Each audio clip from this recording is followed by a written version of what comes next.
La concubina del levita y la muerte del rey Herodes Agripa. En una de las páginas más sombrías del libro de los jueces, se relata la historia de una mujer anónima, conocida solo como la concubina de un levita. No tiene nombre, ni voz, ni destino propio. Su papel en la narración es el de un sacrificio humano que revela la podredumbre moral de un pueblo. El relato inicia cuando la concubina, tras abandonar a su esposo levita, regresa con él rumbo a la región montañosa de Efraín. En el trayecto, hacen escala en la ciudad benjamita de Gibeá, donde un anciano los acoge en su hogar. Lo que parecía un gesto de hospitalidad se transforma en pesadilla. Un grupo de hombres rodea la casa exigiendo que el levita sea entregado para ser humillado. La escena recuerda, de manera perturbadora, el eco de Sodoma y Gomorra. El anciano suplica clemencia, ofrece incluso a su propia hija y a la concubina para calmar a la turba. La desesperación de ese gesto habla de una sociedad quebrada, donde la dignidad femenina era moneda de cambio. El levita, en un acto de cobardía atroz, empuja a su concubina hacia las manos de la multitud. La mujer es violentada durante toda la noche, hasta desplomarse en el umbral de la casa. Al amanecer, el levita abre la puerta y la encuentra tendida, inmóvil. Su indiferencia es escalofriante. «Levántate, vámonos», le dice, como si sus heridas fueran invisibles. Pero ella no responde. Entonces la carga en su asno y regresa a su hogar. Allí, en un acto macabro, corta su cuerpo en 12 pedazos y los envía a cada tribu de Israel, como un llamado a la guerra. El mensaje es claro: la violencia contra una mujer se convierte en pretexto para un conflicto tribal y no en causa de justicia para la víctima. El resultado es devastador. Los israelitas se levantan contra Benjamín y la guerra civil casi extingue a toda la tribu. La concubina, sin nombre y sin tumba, se convierte en símbolo de cómo la ausencia de un rey, de leyes y de compasión puede sumir a una nación en el caos. Es una de las narraciones más brutales y desgarradoras de las Escrituras. Una víctima que jamás recibe justicia, pero cuyo cuerpo roto encendió una guerra fratricida. Otro episodio oscuro, aunque en tiempos posteriores, es el de Herodes Agripa I, nieto de Herodes el Grande. Gobernaba Judea con mano firme y se oponía con ferocidad al naciente movimiento cristiano. Mandó ejecutar al apóstol Santiago y persiguió a muchos otros creyentes. Sin embargo, su caída no llegó en el campo de batalla, sino en el esplendor de un escenario público. Cuando las ciudades de Tiro y Sidón buscaban su favor para asegurar el suministro de alimentos, organizaron una audiencia solemne. Herodes apareció vestido con túnicas resplandecientes, sentado en su trono, como una figura casi divina. El pueblo, deseoso de halagarlo, gritaba: «Voz de un dios y no de un hombre». En ese instante, Herodes aceptó la adulación sin protestar, elevándose en 1800 orgullo. El relato bíblico asegura que un ángel del Señor lo hirió por no haber dado la gloria a Dios. Lo más sobrecogedor es que su muerte no fue inmediata. Durante días, su cuerpo fue consumido por gusanos desde dentro, un tormento insoportable registrado tanto en las Escrituras como por el historiador Josefo. El rey que buscó gloria eterna terminó devorado en público, ante los mismos que lo habían llamado Dios. Su final no solo muestra la fragilidad de la soberbia humana, sino la ironía cruel de un poder que se disuelve entre dolores y silencio divino. Tamar y Amnón y la bruja de Endor. La historia de Tamar y Amnón, narrada en el segundo libro de Samuel, es una de las tragedias más íntimas y devastadoras de la casa de David. A diferencia de las guerras y batallas que llenan otras páginas de la Biblia, aquí el campo de batalla es una recámara, y la herida es el ultraje que deja cicatrices invisibles. Amnón, primogénito del rey David, fue consumido por un deseo enfermizo hacia su media hermana Tamar, la hermana de Absalón. Su obsesión se transformó en plan gracias a la astucia perversa de su primo Jonadab, quien le aconsejó fingir enfermedad y pedir que Tamar lo atendiera en privado. David, confiado, accedió. Cuando Tamar llegó, inocente y solícita, preparó pan con sus propias manos, amasando la harina delante de Amnón. Era un gesto de cuidado fraternal, pero también de vulnerabilidad. Una mujer sola, dentro de la habitación de un príncipe que ocultaba intenciones oscuras. Al acercarse para darle de comer, Amnón la tomó con violencia. Tamar suplicó, rogó que no cometiera tal vileza, recordándole que podía pedir su mano al rey en lugar de deshonrarla, pero las súplicas fueron ignoradas. Amnón la forzó y, en un giro cruel, su obsesión se transformó inmediatamente en repulsión. La echó fuera, como si fuese desecho. El dolor de Tamar se plasmó en gestos culturales de luto. Desgarró la túnica que simbolizaba su virginidad, se cubrió de ceniza y lloró en voz alta. David, al enterarse, se llenó de ira, pero no tomó acción alguna contra su hijo. El silencio del rey fue tan destructivo como el acto mismo de Amnón, porque dejó a Tamar desprotegida y sin justicia. Fue Absalón, su hermano, quien la recibió en su casa y aguardó en silencio, alimentando un resentimiento que, 2 años después, culminó con el asesinato de Amnón durante un banquete. La historia de Tamar resuena más allá de la antigüedad. Muestra cómo el poder, el silencio y la complicidad pueden destruir vidas. Es la voz ahogada de tantas mujeres cuya dignidad fue quebrantada mientras las instituciones callaban. En ella, la Biblia deja un eco incómodo. No todas las injusticias encuentran respuesta en este mundo. En otro momento igualmente sombrío, nos encontramos con el rey Saúl, el primer monarca de Israel, enfrentando el silencio absoluto de Dios. Había llegado la hora de la batalla contra los filisteos y, desesperado, buscó señales en sueños, profetas y oráculos, pero no recibió respuesta alguna. El silencio divino es, quizás, el castigo más temido en la Escritura. Cuando incluso el cielo guarda silencio, el ser humano queda solo con sus miedos. Agobiado, Saúl tomó una decisión que él mismo había prohibido en su reino: consultar a una médium. Viajó de noche, disfrazado, hasta la aldea de Endor, donde una mujer practicaba la necromancia en secreto. Él le pidió lo impensable: invocar al profeta Samuel, fallecido tiempo atrás. La escena es inquietante. La mujer realiza el ritual y de pronto grita al ver una figura surgir. Un anciano envuelto en un manto se eleva desde la tierra. Saúl no lo ve, pero escucha una voz, la de Samuel. El mensaje que recibe es una sentencia de muerte. Samuel le anuncia que, al día siguiente, tanto él como sus hijos morirán y que Israel caerá en manos de los filisteos. El relato deja preguntas que aún hoy generan debate. ¿Fue realmente Samuel quien apareció? ¿O un espíritu engañoso? Lo que nadie discute es el desenlace. La batalla siguiente arrasó con sus hijos, y Saúl, herido de muerte, se quitó la vida en el campo de guerra. La ironía es amarga. El rey que había prohibido la brujería terminó recurriendo a ella en su última noche. El hombre que había sido ungido por Dios terminó hundido en la desesperación, cruzando el límite que él mismo había marcado. Su final revela el contraste entre la gloria inicial de su reinado y la oscuridad de sus últimos días. La historia de un rey que perdió el favor divino y encontró su destino en el silencio del cielo y en las sombras de una cueva. Balaam y su burra, el espíritu de mentira y el profeta devorado por un león. En el libro de Números aparece una figura extraña, Balaam, un adivino de renombre en Mesopotamia, conocido por la eficacia de sus maldiciones y bendiciones. Cuando el rey Balac de Moab vio acampar a los israelitas cerca de sus tierras, sintió que su reino estaba condenado. Decidió contratar a Balaam para maldecirlos, esperando que una maldición pudiese hacer lo que los ejércitos no podían. Al principio, Dios le prohibió aceptar la misión, pero Balaam, seducido por las riquezas y los honores prometidos, insistió hasta recibir un permiso condicional. Debía ir, pero hablar solo lo que Dios pusiera en su boca. Con el corazón dividido entre obediencia y ambición, Balaam montó su burra y emprendió el viaje.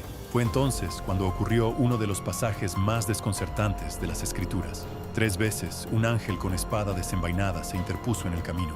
Balaam, incapaz de verlo, avanzaba ciego al peligro, pero la burra lo percibía.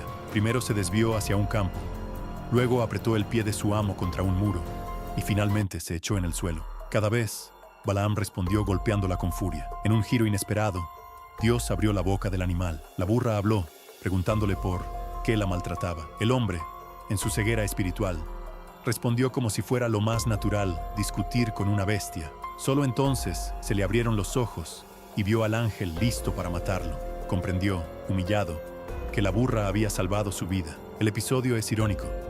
Un supuesto vidente, famoso por su poder espiritual, fue incapaz de ver lo que un animal vio claramente. La burra, símbolo de humildad, se convierte en instrumento divino, mientras Balaam queda retratado como un hombre cegado por su ambición. La lección es profunda.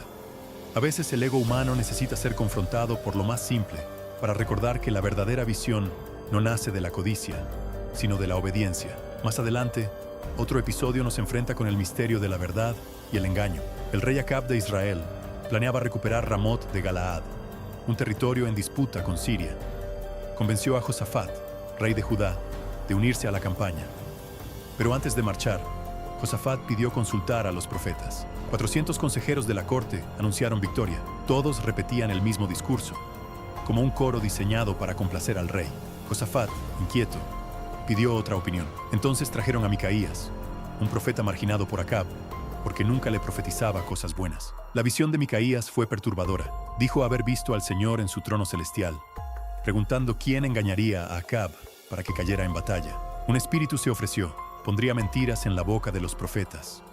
Dios lo autorizó, y así ocurrió. El mensaje era claro: esos profetas estaban poseídos por un espíritu de engaño.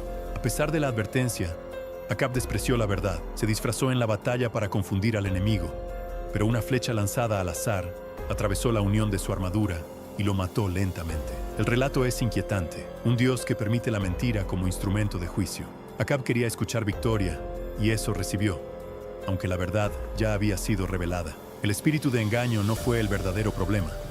Lo fue la terquedad del rey en rechazar la voz incómoda de Micaías. Un pasaje igualmente extraño aparece en 1 Reyes 13. Dios envió a un profeta anónimo de Judá para anunciar juicio contra el rey Jeroboam, que había levantado un altar pagano en Betel. El profeta obedeció, y como señal, el altar se partió en dos. Incluso la mano del rey, extendida contra él, se secó al instante hasta que fue sanada por la oración del mensajero. Dios le había dado instrucciones claras.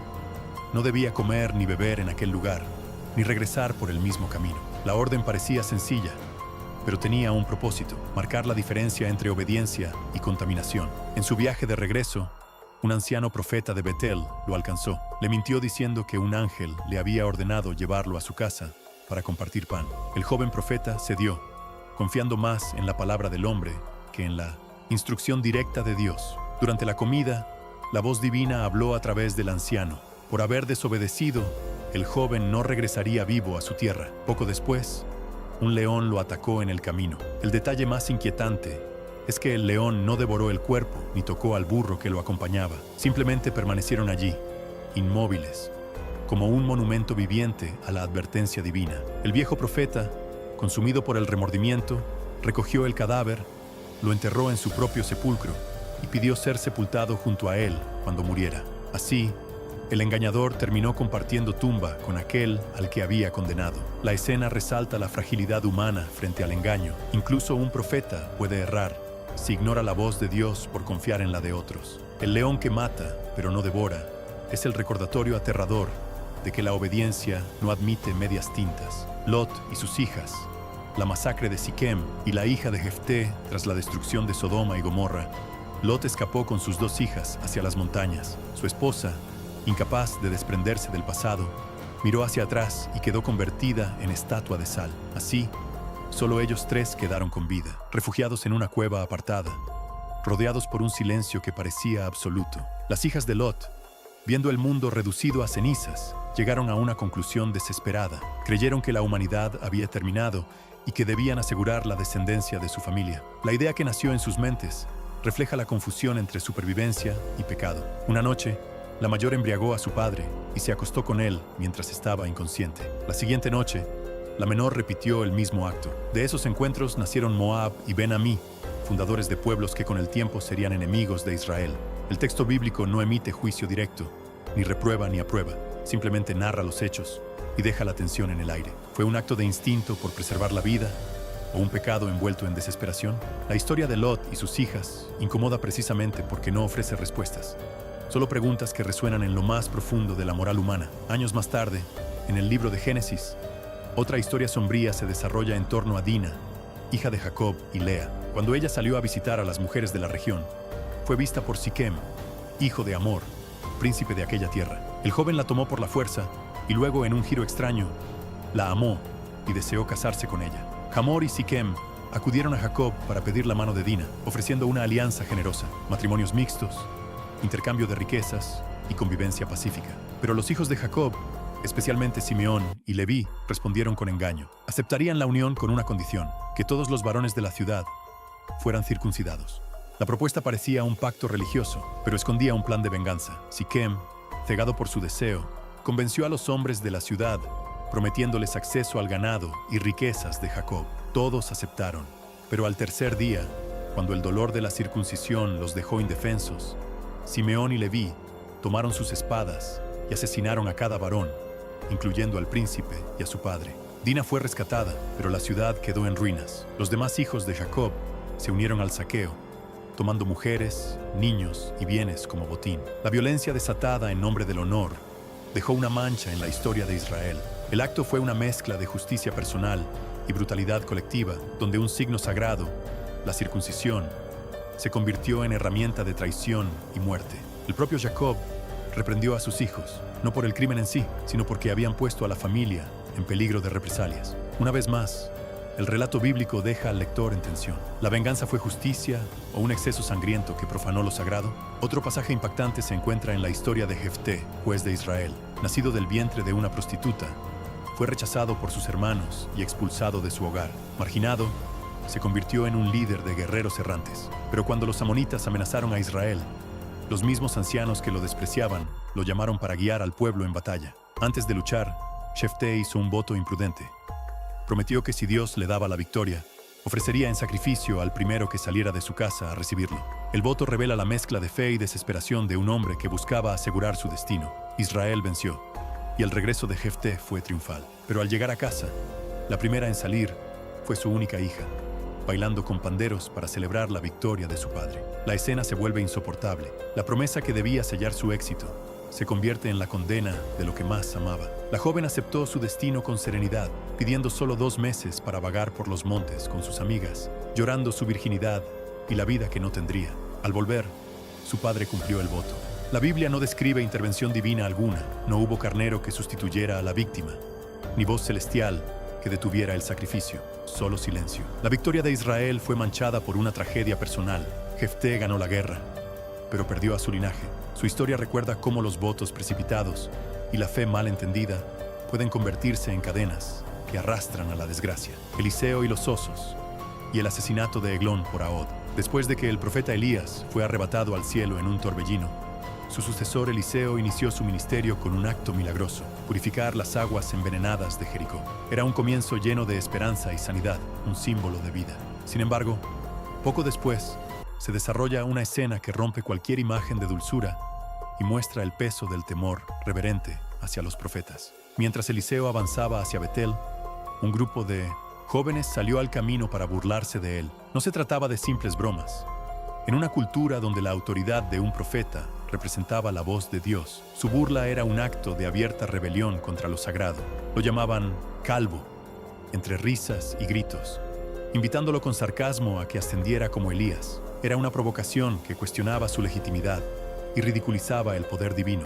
Eliseo, volviéndose hacia ellos, pronunció una maldición en el nombre del Señor. Entonces, de los bosques cercanos salieron 2 osas que atacaron a 42 de aquellos jóvenes. La narración no especifica si murieron, pero la brutalidad del castigo es innegable. El contraste resulta escalofriante. El mismo profeta que había sanado aguas para dar vida se convierte en instrumento de juicio devastador. El episodio no pretende retratar a un Dios caprichoso, sino mostrar la seriedad de desafiar lo divino en una sociedad donde lo sagrado sostenía el orden. Sin embargo, para el lector moderno, la historia sigue siendo inquietante. ¿Cómo conciliar la misericordia con semejante violencia? El pasaje deja un mensaje incómodo sobre los límites de la irreverencia y la fragilidad del ser humano frente a lo santo.